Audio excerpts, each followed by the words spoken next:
Good afternoon, everybody in Midwest Illinois, my friends across the world, friends across the country. Today is December, I believe, the 11th? And bright-eyed and bushy-tailed here in the Fig Tree bookstores. And we are, got a couple requests on the floor. I had a couple of people come in the store. And I'm probably going to start doing this on a regular basis. I kind of like the idea, people talking about different things that they want to talk about. And not that we're going to get too in depth, but I definitely want to start this process and once again attempt to get back to doing one video a day. And I have been away from that because of all of the demand that we have being in the store physically. So, Brother Samuel, this is a video that you requested. You have two topics. So today we're going to deal with the first one of the two, or the second one of the two, on patience. We're not going to get too in depth, but I definitely want to address the topic because I am seeing a lot of people literally sabotage their own future, sabotage their own success because they are not patient. Patient in life, patient in relationships, patient in business, patient in ministry. Once again, we're talking about patience today. So before we get too far in, let us define patience.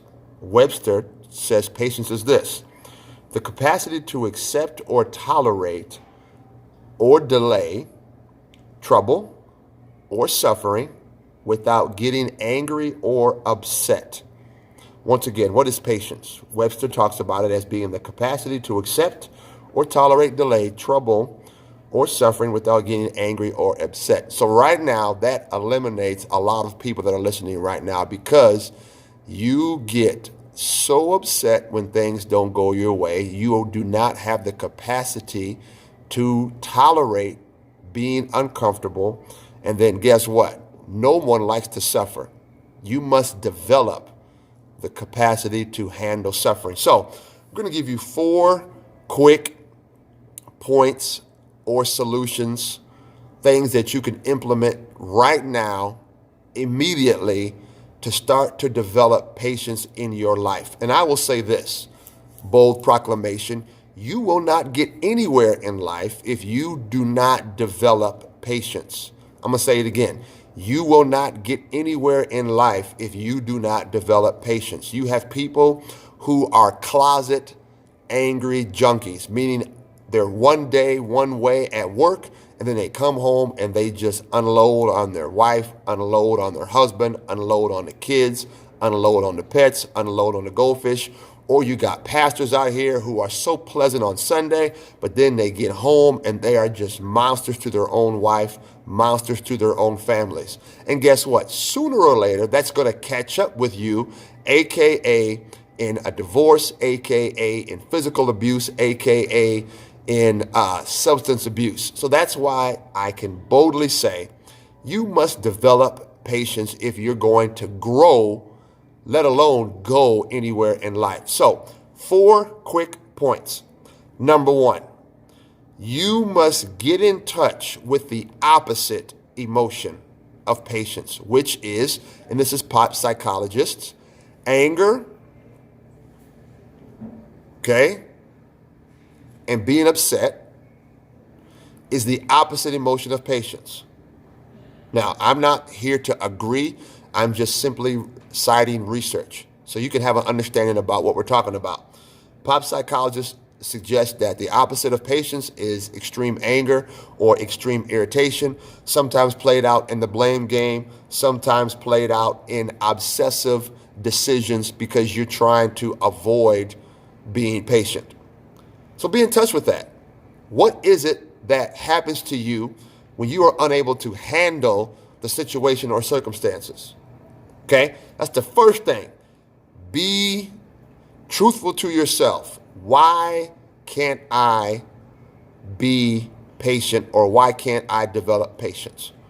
Number 2, as you properly assess number 1, and it may take you some time. This is not a overnight fix unless the Lord step in, the Most High God step in and change you from the inside out, which he can do, by the way. But this is going to take some time for you to develop. So number 2, you must understand that being comfortable And understanding toleration or to be tolerable is not the same thing.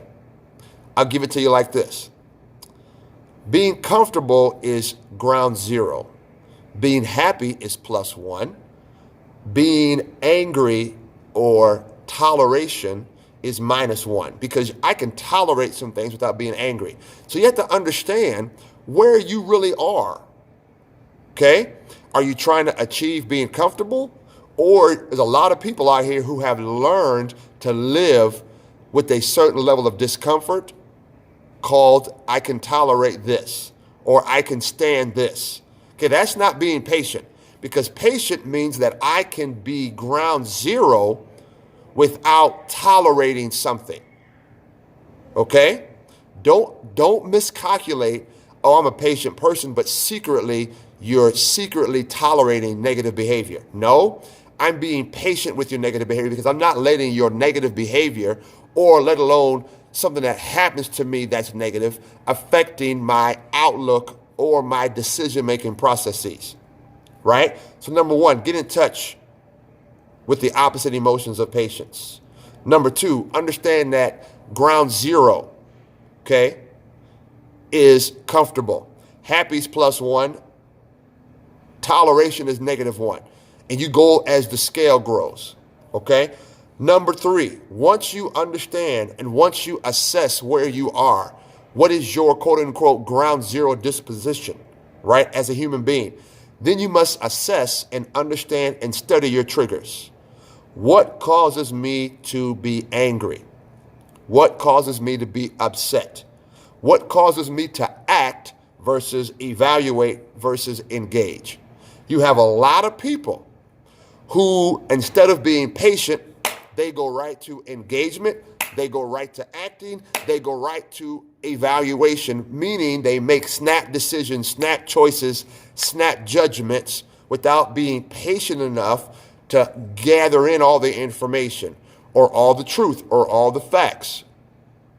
Okay? You must learn how to be a patient enough person to where you can gather in enough information before you snap to be angry. You got to do that. Okay? You must develop that. You must understand your triggers. What makes you act? What makes you evaluate? What makes you judge? What makes you engage? Okay? And being patient, you develop the capacity to gather all the information before you act, before you judge, before you engage.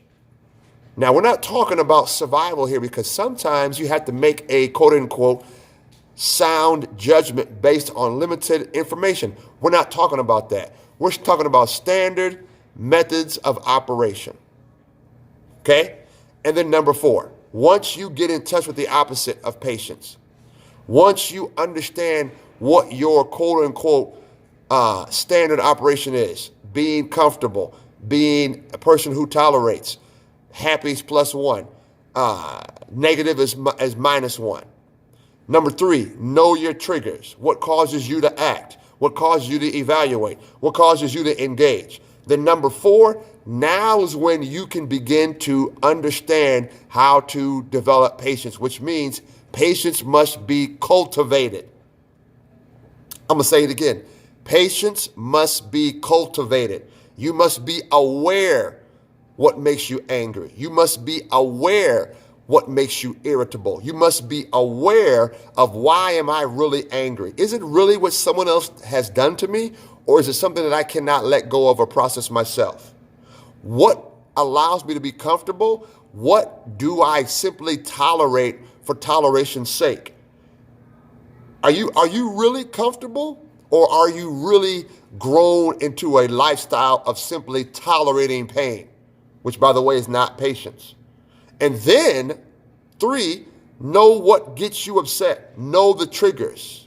And then four, cultivation. Once you can properly get 1 through 3, now I can cultivate. And by the way, are you trying to cultivate other people? The answer is no. You are cultivating self, which means you are working while you're waiting to engage. You are working while you're waiting to act. You are working while you're waiting to engage. What are you working on? Watch this, self-control. A lot of people speak too soon and they ruin blessings for themselves. A lot of people act too quickly and they pull their own seeds out of the ground. A lot of people want the help, but then when they get the help, they're not ready to pay the cost for change. And a person who cultivates patience, and by the way, this is a lifetime of study. This is not something that you just pick up one day, read it for 2 or 3 times, and then you put it back. No. Everybody, it is a lifestyle. Just like having a walk with God, it's a lifestyle. Being a patient person is a lifestyle. You must constantly cultivate working on self. You must constantly cultivate emotions. You must constantly cultivate not blaming people. You must constantly cultivate what makes you irritable. You must constantly cultivate, why am I really angry at the situation? Is the situation really a reflection of a situation that I made for myself, or is somebody really trying to hurt me? And it's constant self-check. Constant self-check. So, my man Sam, you well. This is patience for you. Went a little longer than expected, but it's good meat. Thank you very much. This is your man Earl. And I got to settle myself down because I'm just getting ready to get fired up here because I'm ready to go a little further. But 4 quick things on patience. Get in touch, understand comfort and toleration, know your triggers, and then begin to cultivate the first 3 constantly for the rest of your life. And you will develop patience. God bless you. Fig tree, peace.